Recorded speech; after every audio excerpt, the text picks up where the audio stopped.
Welcome to study physics. आज के lecture में हम लोग चैप्टर 12 के सॉल्यूशन को कंटिन्यू करेंगे और आज का हमारा फर्स्ट प्रॉब्लम होगा प्रॉब्लम 38। सो अप टू 37 जो है वो हमारा कंप्लीट हो चुका है। सो 37th प्रॉब्लम में हम लोगों से कहा जा रहा है a small block oscillates back and forth on a smooth concave surface of radius R, find the time period of small oscillation. So देखिए, इस प्रॉब्लम में हमारे पास एक ब्लॉक है जो किसी कॉन्केव सरफेस पर जो है वो ऑसिलेट हो रहा है।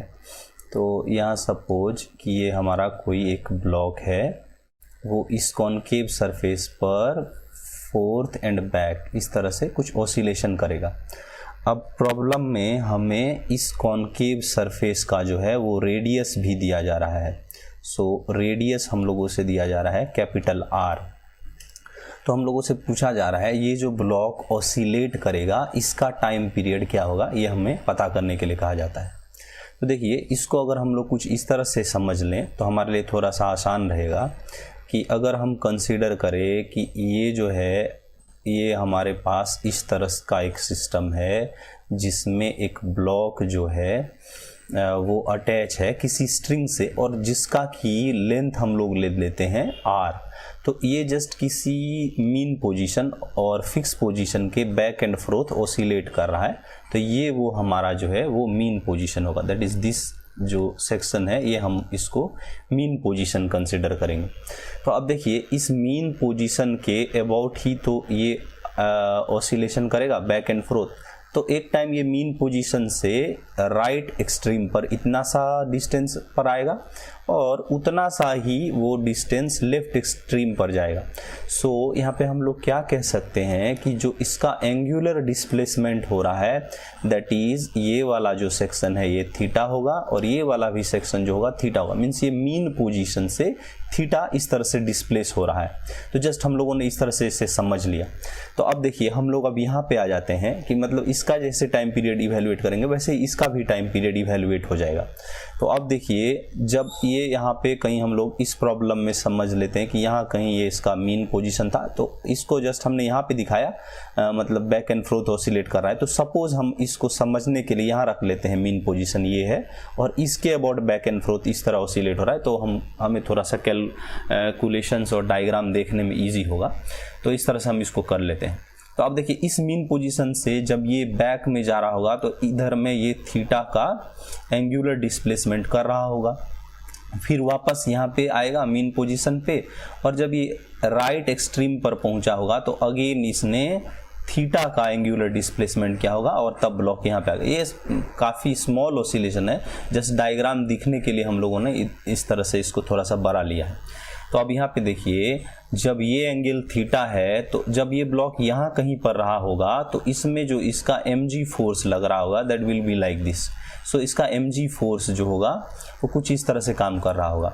अब देखिए, इस लाइन को हमने कुछ इस तरह से एक्सटेंड कर दिया तो हमें ये किस तरह से दिखेगा कि यहाँ पर जो ये एंगल थीटा है, सो जब ये ब्लॉक इस तरह से है यहाँ पे तो इस लाइन के अगर हम लोग एक पैरेलल लाइन ड्रॉ करेंगे इस तरह से, सो इस तरह से जब हम एक पैरेलल लाइन ड्रॉ करेंगे तो ये दो लाइन पैरेलल लाइंस हो जाएंगे, उनके बीच का ये ट्रांसवर्सल है। सो ये एंगल और ये एंगल इक्वल होगा। सो बाय दैट टाइम ये एंगल भी इक्वल होगा। सो ये वाला जो mg का कंपोनेंट है वो हमें क्या दिखेगा, तो mg cos थीटा, और इधर में जो कंपोनेंट होगा वो हमको क्या दिखेगा, तो mg ऑफ साइन थीटा। सो यहाँ पर जो टर्म बनेगा that is mg sine theta. तो अब हम लोगों ने इस ब्लॉक को जस्ट यहाँ से उठा करके अगर हम सिर्फ इस ब्लॉक को देखें, मीन्स इस ब्लॉक का फ्री बॉडी डायग्राम अगर बनाएं तो हम लोगों को क्या दिखेगा कि इस ब्लॉक में कुछ इस डायरेक्शन में जो है वो mg साइन थीटा का फोर्स लग रहा है। अब जब mg साइन थीटा का फोर्स लग रहा है तो वो इसके सेंटर के टुवार्ड्स लग रहा है। सो टुवार्ड्स द सेंटर ये फोर्स लग रहा है और इस कॉन्केव सरफेस का कुछ भी फ्रिक्शन और ऐसा कुछ हमें नहीं दिया जा रहा है। तो इस सिचुएशन में ये जो हमारा mg साइन थीटा फोर्स होगा यही हमारा इक्वल हो जाएगा किसके, तो ड्राइविंग फोर्स के। So this force is equals to driving force. So ये ड्राइविंग फोर्स के इक्वल हो जाएगा। तो जब हमें ड्राइविंग फोर्स का पता चल गया तो हम लोग इसको किस तरह से लिखेंगे, driving force mg of sine theta at small angular displacement, sine theta converted to क्या हो जाएगा, सो थीटा के टर्म में कन्वर्ट हो जाएगा। इस तरह से mg साइन थीटा जो है वो कन्वर्टेड टू थीटा हो जाएगा और यही हमारा क्या बनेगा, तो ड्राइविंग फोर्स बन जाएगा। अब ये ड्राइविंग फोर्स बन जाएगा। अब देखिए यहाँ पे जब ये वाला ब्लॉक यहाँ से यहाँ इतना सा डिस्प्लेसमेंट कर रहा होगा तो इस डिस्प्लेसमेंट को जस्ट हम लोग यहाँ पे अब देख लेते हैं, क्योंकि यहाँ पे काफ़ी सारा हम लोगों ने ड्राइंग कर रखा है तो दिखने में प्रॉब्लम होगा। सो इसको हम अब यहाँ पे समझते हैं। सपोज इसने मीन पोजीशन से जब इधर गया तो ये इतना सा जो डिस्टेंस कवर किया, उस डिस्टेंस को हम लोग अगर x कह लेते हैं, ये वाला लेंथ हमें मालूम है r, तो अगर हम थीटा का वैल्यू इवेल्युएट करना चाहेंगे तो हम लोग थीटा का वैल्यू इवेल्युएट कर सकते हैं। सो यहाँ पे देखिए, यहाँ पर हम लोग थीटा को किस तरह से इवेल्युएट करते हैं, तो theta is equals to arc upon radius. So यहाँ पर हमारा रेडियस जो है वो है कैपिटल R। सो अब हम लोग यहाँ पर से जो थीटा का वैल्यू है ये इवेल्युएट कर सकते हैं क्या, तो theta is equals to arc upon radius. So हमारा आर्क यहाँ पर कितना होगा, तो आर्क जस्ट x है अपॉन रेडियस। सो ये अब यहाँ पे देखिए, ये जो mg साइन थीटा फोर्स होता है ये टुवार्ड्स द सेंटर लग रहा होता है, तो उस सिचुएशन में हम लोग इसको नेगेटिव ले लेते हैं, क्योंकि ये टुवार्ड्स द सेंटर लग रहा होता है। तो जब भी हम लोग इसको देखते हैं इस तरह से SHM की कंडीशन के लिए, कि जब भी कोई ड्राइविंग फोर्स जो है वो ड्राइविंग फोर्स हमारा उसको हम लोग इक्वेट करते हैं, तो ये जो है इसको हम लोग kx के साथ इक्वेट करते हैं, तो ड्राइविंग फोर्स हमारा नेगेटिव होना चाहिए, टुवार्ड्स द सेंटर लगना चाहिए, और हम लोग मैग्नीट्यूड को केयर करने के टाइम में इस साइन को इग्नोर करेंगे। तो अभी देखिए इस ड्राइविंग फोर्स को हम लोग किस तरह से कन्वर्ट कर सकते हैं, तो mg और थीटा की जगह x बाई आर हो गया।